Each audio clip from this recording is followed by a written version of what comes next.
अध्यक्ष महोदय, ठाणे जिल्ह्यात प्रदूषण वाढतंय याच्यासाठी कोणी तंत्रज्ञान शास्त्रज्ञ याची काही गरज नाही. ठाणे शहराच्या बाबतीत आपल्याला बोलतोय. ठाणे शहराला खाडीने वेढलेलं आहे. खाडी एका गटार एका नाला आहे हे आता ओळखत आहे.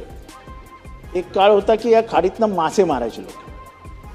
आता मासे तर सोडून द्या, ते छोटे छोटे मासे येतात ना गटारात आम्ही लहानपणी पकडायचो, ते मासे पण मारतात त्याच्यात. इतकी वाईट अवस्था आहे. मला एक स्पेसिफिक प्रश्न आहे.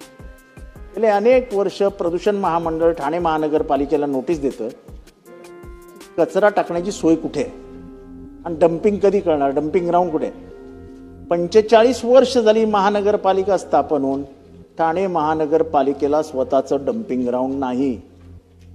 दररोज कचऱ्याचा डोंगर उभा राहतो. तो डोंगरातला कचरा घ्यायचा, कोणाच्या तरी शेतात टाकायचा, कुठेतरी खाडी किनारीला न्यायचा, तिथे तो टाकायचा. तो सुकला की त्याला आग लावायची. ठाण्यात दर आठवड्याला एकदा बोंबाबोंब असते. मला एक गोष्ट सांगावं, प्रदूषण महामंडळाने एवढं सांगून सुद्धा तुमच्या कारवरती कारवाई करू असं सांगून देखील ठाणे महानगरपालिका काही करणारच नसेल तर आपल्या याच्यावर उत्तर काय. ठाणे महानगरपालिकेच्या अनास्थेमुळे लोकांनी काय प्रदूषणाने मरायचं. छातीचे रोग होत आहेत, लंग्सचे रोग होत आहेत, श्वासोश्वासाला त्रास होतोय, सगळं होतंय. सकाळचा धूर सगळ्यांच्या घरात जातोय, ती दुर्गंधी रात्री घरात जाते.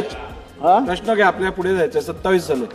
ह्याच्यावरती आपलं काय, म्हणजे आपण काही कारवाई करणार आहात की साठे लोट्याचं सरकार म्हणून ते काय म्हणतात तुमचं कोएलिशनचं सरकार आहे ना, त्याच्यामुळे सांभाळण्यासाठी लोकांचा जीव गेला तरी चालेल अशी काही पद्धती आहे की आपण खरंच याच्यावर कारवाई करणार आहात. प्रदूषणावरती प्रश्न आहे म्हणून आपल्याला गांभीर्याने विचारतोय.